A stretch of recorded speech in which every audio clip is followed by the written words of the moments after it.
parte de nós. Ser firme e lutar, faz parte de nós. Chorar e sorrir, está dentro em nós um motivo de caminhar e vencer.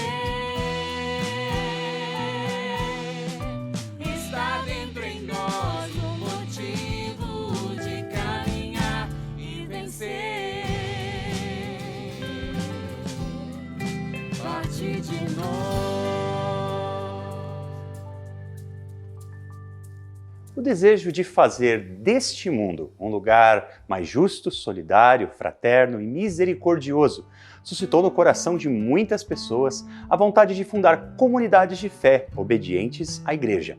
Foi assim com o movimento Aliança de Misericórdia e com muitas outras comunidades que nasceram a partir dos corações que fizeram uma profunda experiência com o Senhor. O servo de Deus, Padre Gilberto Maria Defina, fez uma dessas experiências de batismo no Espírito Santo, que transformou sua vida e resultou em um importante legado de fé. O mesmo aconteceu com Chiara Lubich, uma mulher corajosa que entregou a sua vida a Deus, transformando também muitas outras ao seu redor. É a partir desses testemunhos que no programa de hoje vamos falar sobre dois grandes movimentos da Igreja, os salvistas e os focolares. Mas eu quero aproveitar e convidar você para entrar em contato conosco através do WhatsApp DDD 11 99665 5599 e mandar o seu pedido de oração, para que nós possamos orar por você, pela sua família. Salve aí o nosso contato no seu celular e mande esse WhatsApp, pois nós queremos colocar cada uma das suas intenções aos pés de Jesus Eucarístico. Em 22 de janeiro de 1920, no coração da Itália, nasceu a pequena Silvia Lubich, nome que mais tarde seria conhecido mundialmente como Chiara Lubich. Personalidades de todo o mundo, inclusive 4 papas, proferiram palavras inspiradoras sobre ela e sua família espiritual, os focolares. Aos 88 anos de vida, Chiara jamais poderia imaginar que milhões de pessoas seguiriam seu exemplo, e muito menos que seu ideal se estenderia a 182 países, inaugurando um tempo de comunhão e de diálogo ecumênico na Igreja nunca antes explorados. Chiara Lubich nasceu em Trento, uma cidade ao norte da Itália, no ano de 1920. Num contexto familiar no qual a sua mãe, uma católica fervorosa, da qual Chiara herdou essa prática católica, e do pai que tinha uma grande sensibilidade pelas questões sociais, de solidariedade às pessoas que mais precisavam. Chiara Lubich, desde a sua infância, tinha um desejo muito grande de um relacionamento profundo com Deus, e isso a acompanhou durante toda a sua vida. O Evangelho para ela era um livro no qual ela encontrava vida, e especialmente no contexto da Segunda Guerra Mundial, em que as bombas destruíam suas casas, mas também seus sonhos se questionavam. Existe um ideal que nenhuma bomba destrói? E ela entendeu que naquele contexto Deus era o único ideal da sua vida, que nenhuma bomba poderia destruir. Chiara Lubich era uma jovem bem simples, alegre, aberta. Não, isso era uma coisa que impressionava, e por isso foi muito provada quando a igreja teve que estudar, né, para nos aprovar, porque era fora do tempo, era muito novo, e Chiara tinha uma paixão por Deus, uma paixão pela igreja. Então, se a igreja dissesse para tudo, ela faria isso, porque para ela era importante a unidade com a igreja. Na Basílica de São Paulo, fora dos muros, em Roma, o Papa Bento XVI definiu Chiara Lubich como uma mulher de fé, destemida, mansa, mensageira de esperança e de paz. Quando falava, ela tinha uma vitalidade, que mesmo na velhice, quando ela falava, tinha uma vitalidade incomum, né? E as pessoas, os jovens, corriam atrás dela, não por ela, mas pela luz que ela emanava. Importante também dizer que era um contexto de igreja pré-Concílio Vaticano II, em que até mesmo um grupo de jovens na época, com seus pouco mais de 20 anos, que queriam viver o Evangelho, não era nem tão compreendido naquele contexto da igreja italiana da época. Mas que após o Concílio Vaticano II, muito daquilo que Chiara intuía, compreendia, era confirmado. Então era também um contexto de igreja que correspondia às aspirações que ela tinha no seu coração. Chiara se tornou uma figura carismática, conhecida pela sua incansável obra em favor da comunhão, da fraternidade e da paz entre as várias igrejas diferentes, entre os fiéis de outras confissões religiosas. Assim, a espiritualidade dos focolares tornou-se um estilo de vida em nível civil, econômico e político. Focolares significa, é uma palavra italiana, significa lareira. No inverno se acende o fogo dentro de casa, na lareira, para aquecer a família. Significa também família. Mas focolares, quem deu este nome a nós foram as pessoas. Eram tempos de guerra, então os pais se refugiaram nas montanhas, mas elas tiveram que ficar em Trento.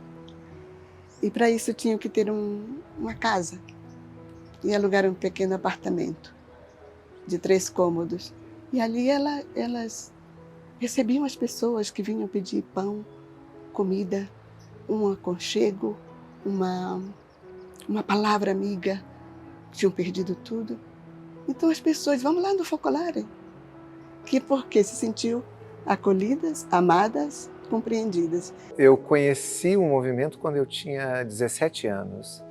E na minha classe, eu estava fazendo o último ano do colegial, tinha um jovem, um gen, que já conhecia bastante a espiritualidade, né?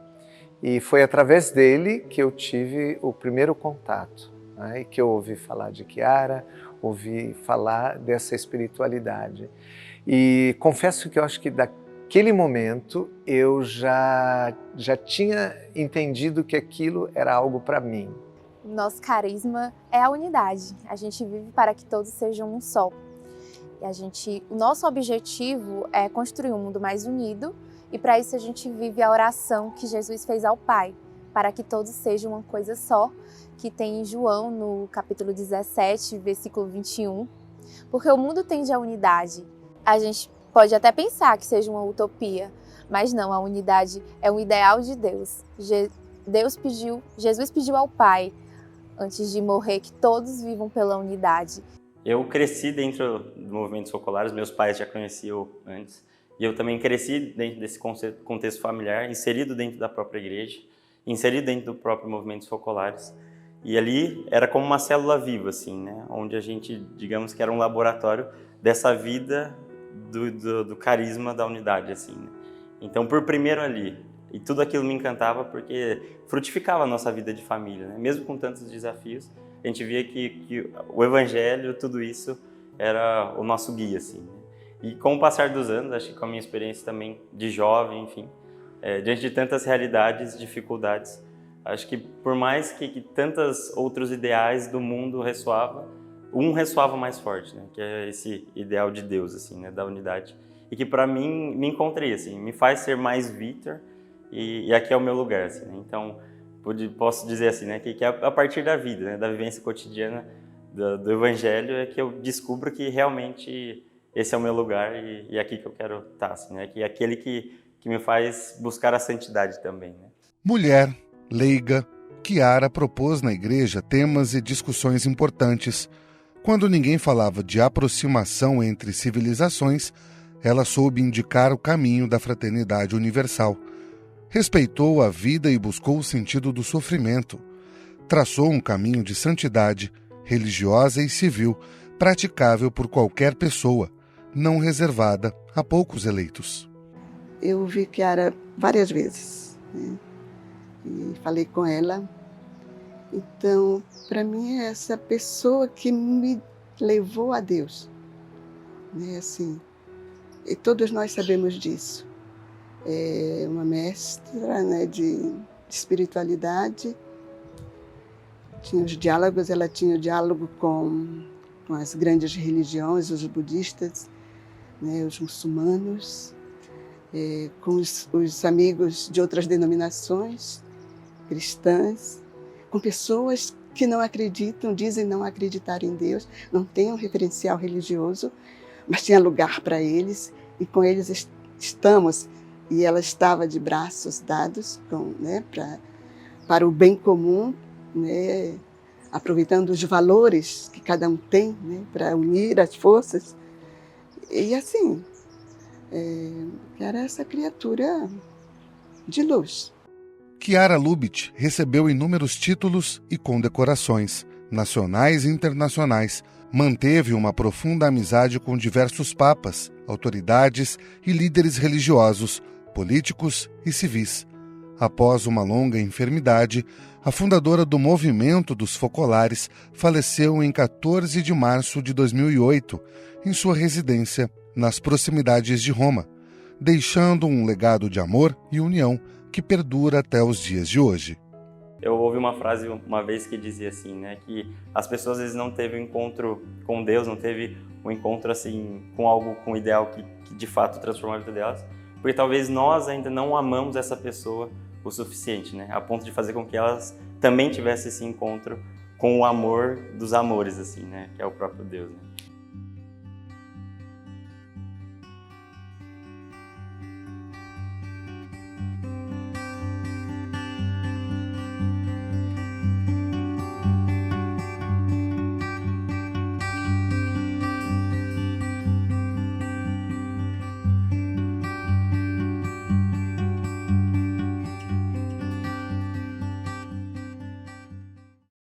O mundo está sempre em conflito.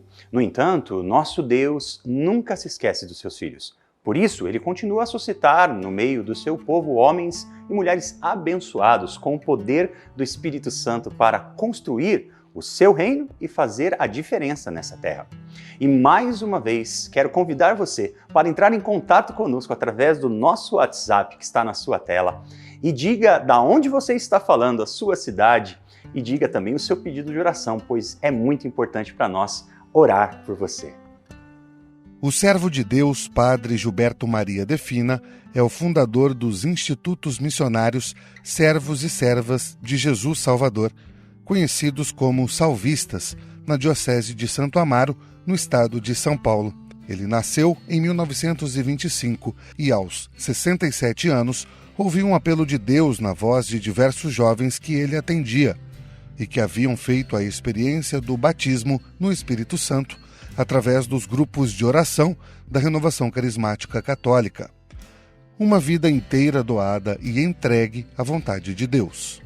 O Padre Gilberto Maria Defina nasceu em Ribeirão Preto, em 1925. Filho de pais italianos, nasceu na Vila Tibério, na paróquia Nossa Senhora do Rosário. Então lá, durante a sua infância inteira, o padre foi muito católico, desde criança, foi coroinha, junto com Dom Davi Picão, também que foi bispo de Santos, também era seu amigo, de infância e de coroinha. E o padre teve ali a sua convivência com os padres claretianos, que vieram da Espanha, padres muito santos, ao qual ele se inspirou. Aí com 11 anos de idade, ele foi procurar a mãe dele, mãe, eu quero ser padre, só que eu não sei como ser padre. E a mãe conversou com o pároco dele, E o pároco falou, não, se você quiser, você pode entrar nos claretianos. E no ano seguinte, então, o Padre Gilberto entra nos claretianos com 12 anos de idade. Já órfão de pai e influenciado pela profunda espiritualidade dos claretianos, ingressou em 1938 no Seminário Menor da Ordem. Lá passou 5 anos de profunda formação humana e religiosa. Aprendeu a amar Jesus sacramentado e a Santíssima Virgem Maria. Nesse período, ele teve uma experiência mística. O Padre Gilberto teve um momento místico, com Jesus na capela. Nesse momento, ele diz, na sua autobiografia, nos seus textos, que Nosso Senhor mostrou para ele todos os seus pecadinhos de criança. E naquele momento, o padre ele teve a experiência do medo da morte, do medo do pecado, porque ele sentiu no seu coração o que é estar longe de Deus. E daquele dia em diante, nunca mais o Padre Gilberto cometeu um pecado mortal. Passou a vida em estado de graça, né? Buscando a todo momento viver a vontade de Deus. Depois do Padre Gilberto, por momento, né, da família dele, como era muito distante, a mãe já estava falecendo, ele saiu do seminário dos Claretianos e foi para o seminário da Diocese de Ribeirão Preto. Morou em Campinas 1 ano e depois veio a São Paulo morar no seminário central do Ipiranga. Lá ele foi, né, estudou filosofia, teologia e foi ordenado padre em 1950, no dia 3 de dezembro. Em 1971, junto com um grupo de sacerdotes formadores do Seminário do Ipiranga, fundou as Faculdades Associadas do Ipiranga, a atual Unifai. O padre se tornou um dos diretores da faculdade e contribuiu muito para estabelecê-la no cenário do ensino superior. No entanto, as graves enfermidades foram sempre constantes em sua vida. O Padre Gilberto, ele sempre foi um homem muito enfermo, né?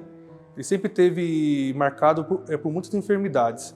Ele teve 2 cânceres, né? E também teve o Guillain-Barré, que é uma doença que vai agindo, né, nos nervos. Então o padre sempre teve que enfrentar essas enfermidades, né? E também ele, depois, mais ou menos com uns 30 anos, ele percebeu que ele tinha um tipo de depressão orgânica, né, que agia nele, e ele ficou nesse estado de sofrimento, de luta, né? O Padre Gilberto, por ser esse padre à frente do seu tempo, né, com trabalho com leigo, também foi muito perseguido, muito difamado, né, porque ele promovia as mulheres, o ensino, né, sempre estava próximo dos jovens, então isso era muito mal visto naquela época, né? Então o padre sofreu bastante com isso, né? Mas nada abalou a sua fé e a sua vocação na igreja, né? Uma das virtudes que marcava muito, do ponto de vista até, digamos, de apostolado, era o atendimento das confissões. Muitas pessoas o procuravam, né, para serem atendidas, ou por confissão ou por direção espiritual. E isso, assim, marcou muito a vida do padre, né, assim, e muitas pessoas, né, foram marcadas e impactadas, né, pelo testemunho sacerdotal dele, né, de um acolhimento, de uma confissão bem feita, de uma direção espiritual, né, digamos, enfim, né, bem direcionada. Então, assim, para os que então o conheceram, isto era muito evidente, né? Essa força que ele tinha. Então, todos nós que conhecemos e vivemos com o padre, né, em vida, nós já percebíamos, né, um dom extraordinário que ele tinha. Em seu início, a Fraternidade dos Salvistas foi muito perseguida e logo muitos quiseram seu fechamento. E Padre Gilberto, sempre humilde e obediente a Deus, suportou tudo. O Padre Gilberto, quando veio para São Paulo, ele teve que enfrentar muitos desafios, porque foi logo depois do Concílio Vaticano II, muitos padres estavam abandonando, né, a vocação, e ele foi muito fiel, né? Eu estava com um homem que ficou com ele, que trabalhou com ele durante 30 anos na Unifai. Fala que o Padre Gilberto, todo esse tempo de crise da igreja, dele era sempre uma rocha, na fé, na esperança, na caridade com os mais pobres. Então o padre passou por muito sofrimento e quando nos fundou também, né? O Padre Gilberto teve a sua experiência, né, carismática nos anos 80. E naquela época era muito mal compreendido pela igreja, né, o que era o movimento dos carismáticos, né? Então o Padre Gilberto foi muito também assim, perseguido nesse sentido, quando ele quis nos fundar, né? Muitos bispos foram contra, padres, porque achavam que não ia dar certo, mas ele sabia que era a vontade de Deus. E ele passou esse sofrimento, nos fundou, e nos últimos anos de vida, o Padre Gilberto ficou até de cadeira de rodas, né? O nosso bispo diz, né, Dom José Negri, que o Padre Gilberto ficou como Cristo na cruz, né, nos seus últimos anos. Com muito sofrimento, tudo ele fazia por amor à igreja e amor a Deus, né? O exemplo deixado por Padre Gilberto é o de que ele sabia que Deus o levava a uma vida de perfeição, suportando todos os entraves. Também aprendeu e ensinou que não há humildade sem que haja paciência, e não existe paciência sem humildade. Virtudes que caminham juntas na vida daquele que faz a verdadeira adesão ao projeto de Jesus Cristo. Ele sempre dizia isso para nós: em qualquer momento de dor, eu estou pronto para o céu. Eu vou ficar aqui enquanto o Senhor desejar que eu fique. Quando Ele me chamar, eu irei, porque eu vivi minha vida para este momento, para o encontro definitivo com Jesus no céu.